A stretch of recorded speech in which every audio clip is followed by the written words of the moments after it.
Right now at 10, regulating college sports, how Wisconsin officials are focusing in on revenue sharing deals. Severe weather hits a Cross Plains family hard. How the community is helping an autistic chicken farmer rebuild his dream and raising awareness for head and neck cancers, what you can do to detect the disease early. It's all ahead on News 3 now at 10. Good evening. Thanks for joining us tonight.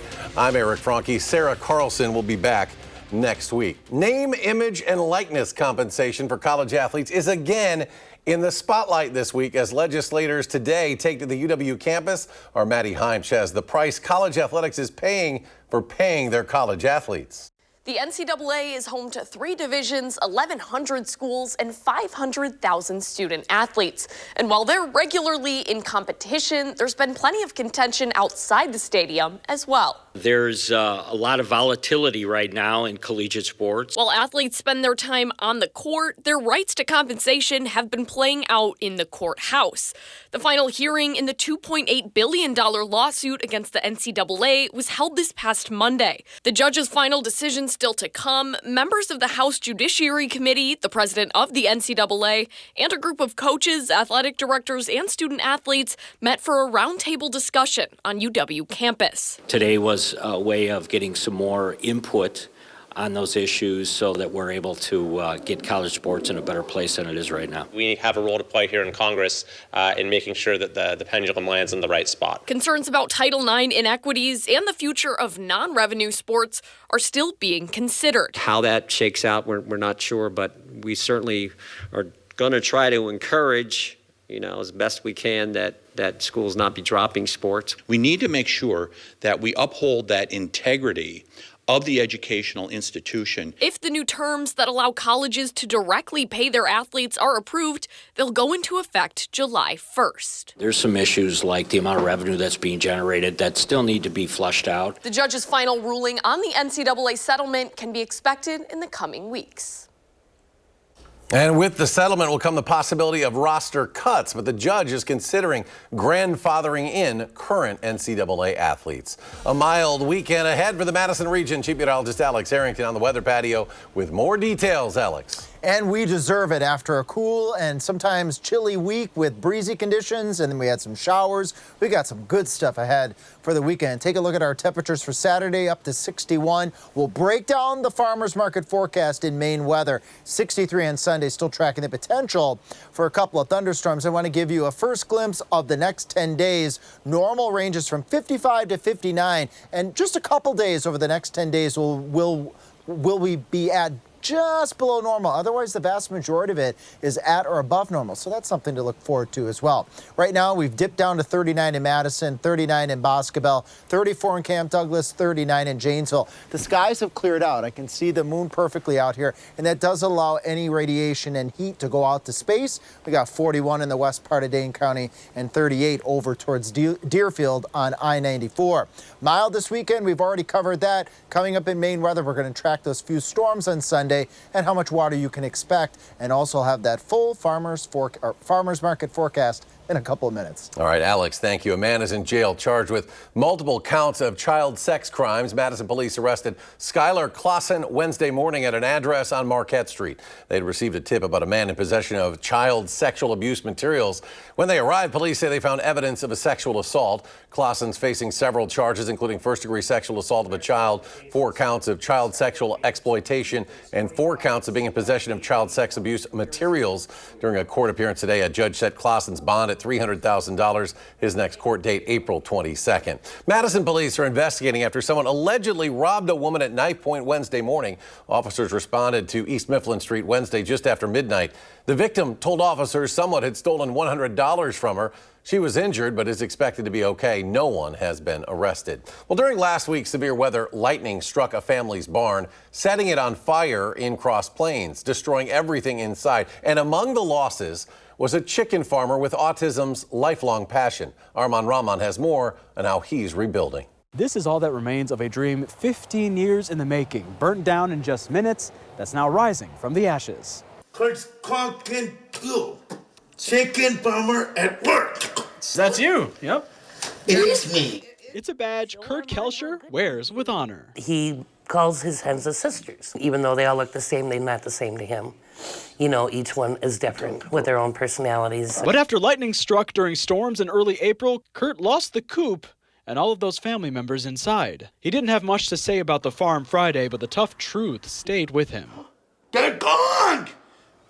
They're gone. It was devastating. I drove him over there the day after, and it was hard for him to see it, but he needed the closure. I took him out there yesterday. They had ripped the whole barn down, and there was a lot of tears shed. The job earned Kurt roughly $1,000 a year, but it's never been about the money. For Kurt and all of the population we work with, their routine is so important. He's still happy, but not quite as happy and giggly and chatty as he used to be, so. He knows there's something wrong and out of place, so his normal's not normal anymore. For the past roughly 14 years, with the help of coordinators at Madison Area Rehabilitation Centers, or MARC, Kurt would go from farmer, He always called them his chicken chores, to entrepreneur. He'd pick up all of his eggs, and he had an egg basket, and he'd bring them in. And then he'd fill up his bucket with the feed. He stamps egg cartons. He would hand deliver 20 dozen eggs to about 50 customers around the area every week. He knows everybody by name. And those customers were not ready to see their farm fresh eggs and the smiling face who delivers them go, right from the day the fire happened. What can I do? What does he need? How can we help? From everywhere. One of the MARC staff, Becky, offered him space on her family's farm. He still needs supplies, from buckets to metal scoops, because April 29th, he's got some new sisters to love and care for. Are you gonna get new baby chicks? Yes. Reporting in Cross Plains, Arman Rahman, News 3 Now. And you can find links to Kurt's Amazon and Blaine's Farm and Fleet wish lists on this story at channel3000.com. Now, he won't have any eggs to sell for the next 4 or 5 months as those new chicks grow and they work on the new coop at a new location to be announced soon. Well, a pair of endangered peregrine falcons here in Wisconsin are believed to have died from bird flu. We Energies announcing the deaths of two of its longest returning peregrine falcons, Bryn and Beasley. Now, Bryn was found dead in a nest box in Port Washington, just north of Milwaukee. Bryn's mate for 8 years, Beasley, has not returned to the nest box since a few days after Bryn's death. He is believed to have also died. We Energies and Wisconsin Public Service started installing peregrine falcon nest boxes on power plants back in 1992, and to date, 453 peregrine falcons have hatched at We Energies and WPS facilities. Egg prices reached a record high in March, right before the biggest egg holiday of the year. The average cost of a dozen eggs hit a record $6.23 last month. An increased demand for the holiday means prices may not decline until after Easter. A company survey by Signature Brands found despite egg prices, 94% of families who typically decorate them still plan to do so this Easter. While not ideal, it's going to cost a little bit more. It's still only about 40 cents per egg. And so people realize that it's still one of the more affordable things you can do with your kids. Now, some creative and cheaper alternatives that are spreading on social media, like decorating potatoes or even marshmallows. Now to a recall alert. Duda Fresh Farm Foods warning consumers that a batch of ready-to-eat celery sticks are at risk of listeria. The advisory covers more than 1,500 cases of 4-pack market-side celery sticks. They were distributed and sold at Walmart stores across multiple states. That does include Wisconsin. All of the potentially affected units are past their expiration dates and no longer for sale. But some consumers may have frozen them for later use. Consumers who have this product, including those in the freezer, you should just throw them out. President Trump says his trade policies are working. He says dozens of countries are asking for new trade deals, but China remains defiant in an escalating trade war, calling U.S. tariffs a, quote, joke. This week, the president ratcheted up tariffs on Chinese imports to as much as 145%. China responding with 125% tariffs on U.S. goods starting tomorrow. If China continues to retaliate, it's not good for China. The United States of America is the strongest, best economy in the world. President Trump has said he is waiting for Chinese President Xi Jinping's call to negotiate, but some U.S. business owners are questioning just how long they can wait. Consumer sentiment has dropped in the U.S. That's according to a survey from the University of Michigan. Consumer sentiment plunged 11% this month, the second lowest reading on record. That goes all the way back to 1952. April's reading was lower than anything seen during the Great Recession.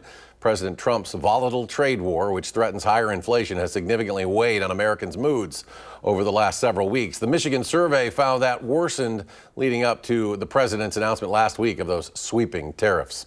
With warmer weather on the way, SSM Health is stressing the importance of warming up before participating in your favorite springtime sports, with local 5Ks, soccer games, golf, and pickleball starting back up again. Doctors say jumping right in can be a shock to your system. That can lead to torn tendons and ligaments, even broken bones. SSM Health physicians say people should increase their activity by about 10% in volume per week to get back into the swing of things. So if you were a total couch potato all winter, starting off with like a 5 to 10 minute walk or a short session of whatever sport you'd like to do.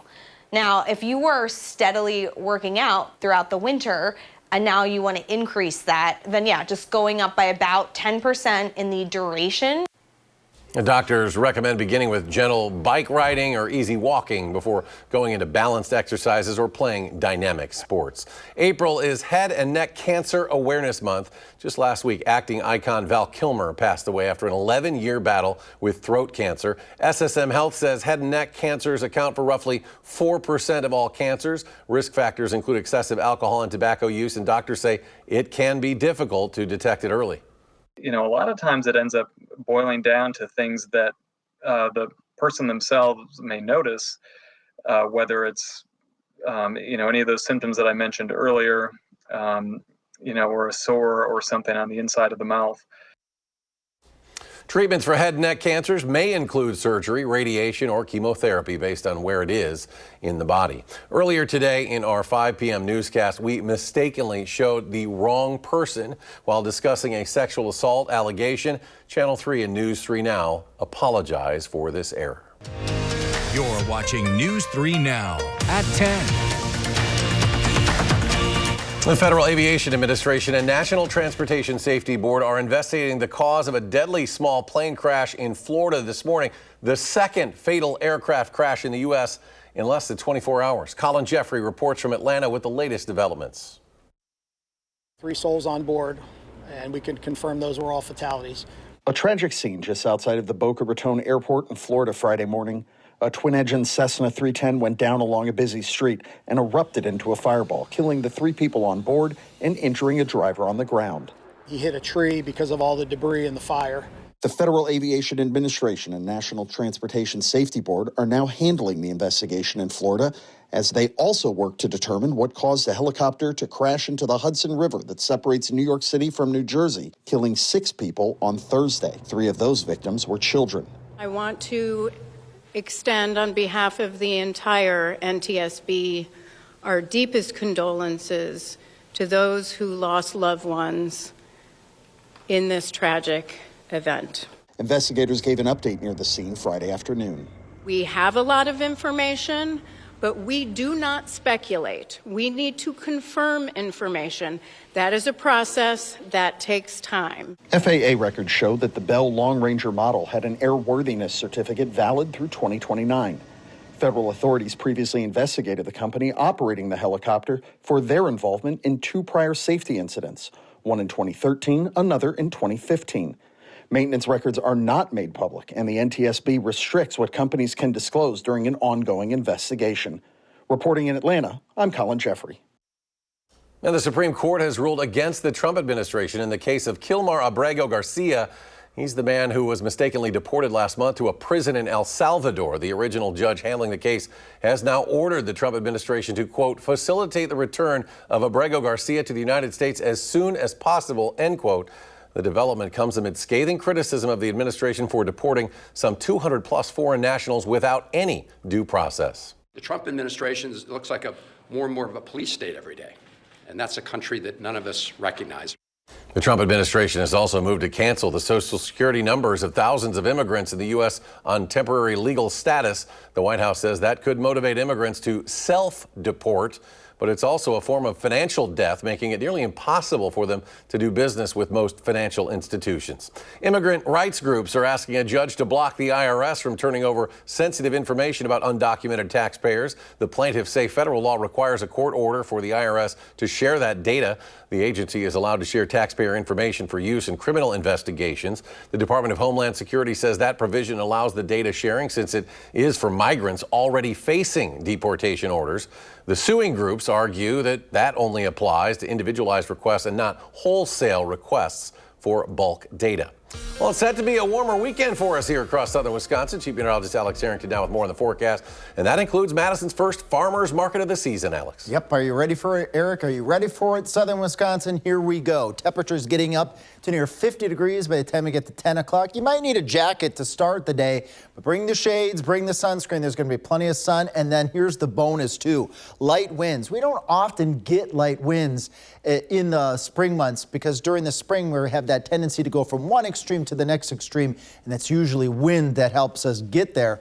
Tomorrow we got that as a bonus. So mild this weekend. A couple storms are going to track for Sunday, and then the breeze will really turn on Monday. We could be looking at wind gusts of upwards of 40 miles per hour. All right, showers, thunderstorms that start off Sunday here. Looks like we just got a weather model update. Could see a shower and isolated storm to start the day. As we go a little bit further into the day, we do expect a few more showers and isolated thunderstorms to develop. Some of these storms could produce some small hail, but we're not expecting widespread severe weather. In fact, looks like some concentration, meaning more in the way of scattered showers and thunderstorms more towards central Wisconsin with some of our latest weather models. Now, Buddy will be here tomorrow. Buddy will have the latest projection using FutureTrack on Sunday's weather system. And then as we go into Monday, as I mentioned, those winds are going to roar out of the west at upwards of 40 miles per hour. Not a lot of water with this weather maker. We could use more drops. Parts of southern Wisconsin still experiencing drought conditions. And this is going to be about a tenth, maybe a quarter of an inch at most. And the latest drought monitor update as of yesterday still showing moderate drought conditions, Prairie du Chien to Platteville to Darlington to Monroe. We're making incremental improvement inch by inch. I guess all pun intended there. We got some more progress to go to help our friends out in portions of southwestern Wisconsin. We'll do low to mid 30s tonight. Clear skies just verified outside in the patio. The moon is shining out there right now, and then the sun will be shining on Saturday with highs up to 61 in Madison, 60 in Janesville. We'll do a triplet here, La Crosse, Prairie du Chien, and Lone Rock at 63 degrees. So a beautiful day is on store. And again, light winds. Right now, 39 in Madison, 41 in the west part of Dane County. Zooming on out, we're cooling down into the 30s. And again, we will see those lows overnight in the 30s. Warming up again to 61 Saturday, 63 Sunday, 57 on Monday, 51 on Tuesday. Then we warm up on Wednesday going into Thursday. That weather system could bring some decent amount of water to the Midwest. Hopefully we can wring some of that out here in southern Wisconsin. Now, as part of Severe Weather Awareness Week here, last day is today. Quarter-sized hail, that's 1 inch in diameter. That is severe-sized hail, but we have had hail of all of these sizes here in southern Wisconsin, even as large as softball-sized hail. And Eric, you and I were talking about just before our last break. Curious, what's the largest hailstone you've seen? We talked about April 13th of 06. We got drilled here at the station. We had windows out in the parking lot. You remember that? I do remember that, yes. It's the biggest I've ever seen here. I was in grad school at that time. I was actually chasing that storm. I had to pull over and get up along a side of building so my car I was going to say, how'd your car look? And you stayed under the overpass, I hope? It survived. It did not get any damage, but actually that hailstorm, too, caused damage downtown in Madison. Folks were out and about downtown on State Street, and they got hit by that hail. So it's dangerous stuff. Luckily, we don't get hail a ton in Wisconsin, like that. But it can happen. Yeah, a lot of insurance claims. Yeah. Alex, thanks.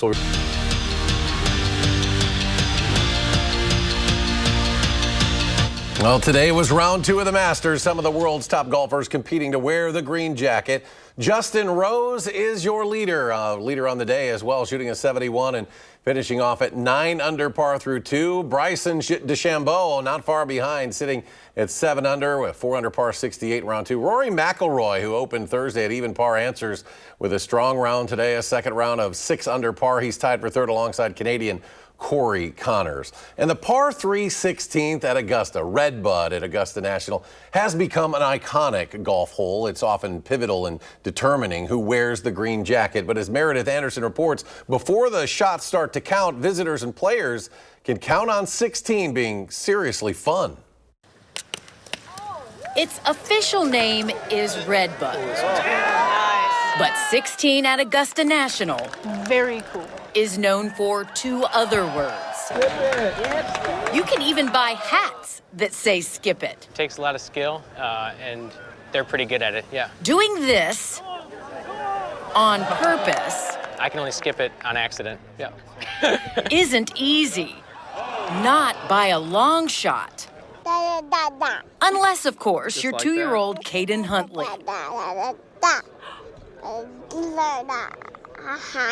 And then you hit the shot high? Yeah.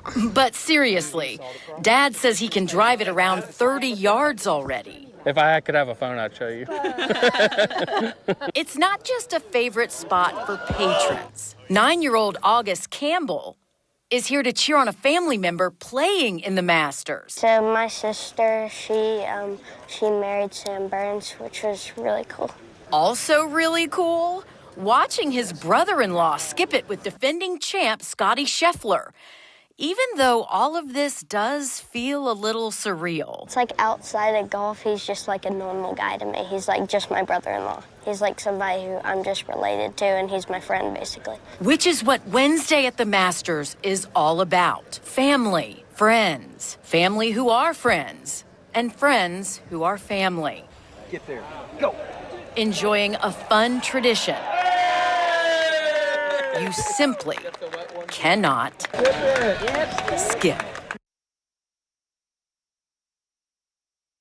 And round 2 of the Masters is over, but there'll be more rounds to play this weekend. Make sure to tune in after the show tonight. Catch the round 2 highlights as we look ahead to moving day tomorrow. The cut line was +4 today. 53 remaining contention for the green jacket. Again, right after the show here at 10:35. We'll be right back. Reminder, CBS and WISC-TV3, you're home all weekend long for a tradition unlike any other. The Masters, and right after this newscast, see how the field was trimmed today to 53. Get ready for moving day tomorrow. A 15-minute Masters recap is next right after this show at 10:35. I'd like some Augusta National weather across southern Wisconsin right now. A little, at least we're heading in the right direction. We're going in the right direction. We're making progress. Tomorrow is a good progress made throughout the week here. We had temperatures in the 40s and 50s and the showers this week.